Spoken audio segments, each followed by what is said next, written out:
சிங்காசனத்திலே வீற்றிருக்கிற சர்வ வல்லமையுள்ள தேவனுக்கு மகிமை உண்டாவதாக. கிறிஸ்துவுக்குள் பிரியமான உங்கள் ஒவ்வொருவருக்கும் என் அன்பின் வாழ்த்துதலை தெரிவித்துக் கொள்கிறேன். இந்த நாளுக்கான கர்த்தருடைய வார்த்தை 32ஆம் சங்கீதம் 8வது வசனம். நான் உனக்கு போதித்து நீ நடக்க வேண்டிய வழியை உனக்கு காட்டுவேன். உன்மேல் என் கண்ணை வைத்து உனக்கு ஆலோசனை சொல்லுவேன். ஆமென்.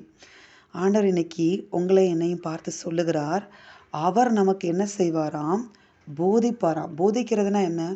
ஒரு டீச்சர் எப்படி ஒரு ஸ்டூடெண்ட்டுக்கு போதிப்பாங்களோ, அதை மாதிரி கர்த்தர் எப்படி பெற்றோர் பிள்ளைகளுக்கு போதிப்பாங்களோ, அதே போல் கர்த்தர் நம்ம மேலே அன்பு கூர்ந்து நாம் நடக்க வேண்டிய வழி என்ன செய்வாராம்?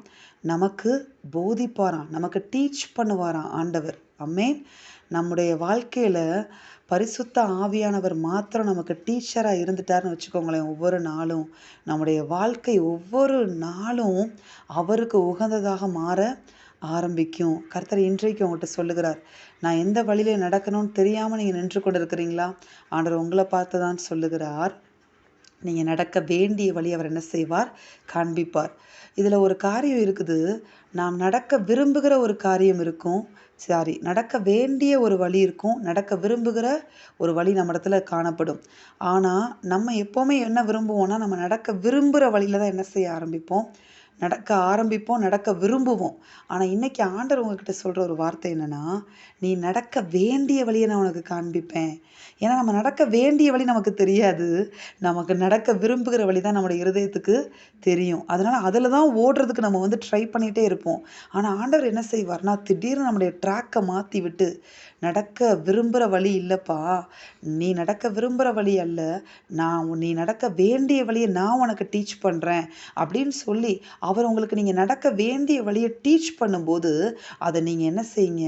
அதை ஏற்றுக்கொள்ளுங்க. முதலாவதாக ஏற்றுக்கொண்டு அவர் உங்களை வேண்டிய வழியில் நடத்தும்போது, அதுக்கு நீங்கள் உங்களை விட்டு கொடுங்க.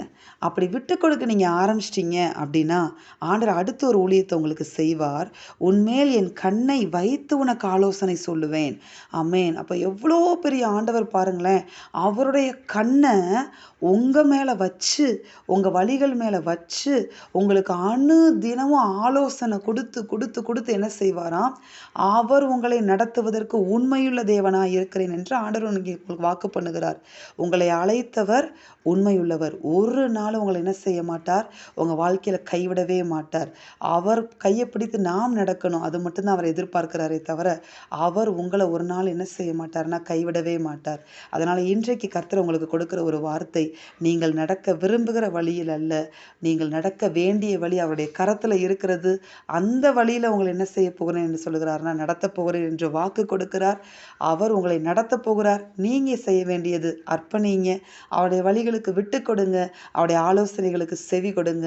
உங்கள் வாழ்க்கையில் செயல்களில் மகத்துவமானவராக அவர் கடந்து வந்து ஆச்சரியமான ஆலோசனைகளை கொடுத்து மகத்துவமான செயல்களை உங்கள் வாழ்க்கையில் நடப்பிப்பார். ஆமென். கர்த்தர் உங்களை ஆசிர்வதிப்பாராக. நாம் செபிப்போம். எங்கள் அன்பின் பரலோக பிதாவே, நீர் கொடுத்த அந்த வார்த்தைகளுக்காக உமக்கு ஸ்தோத்திரம். இந்த வார்த்தையின்படி எங்கள் ஒவ்வொருவரையும் நீர் ஆசிர்வதிப்பீராக.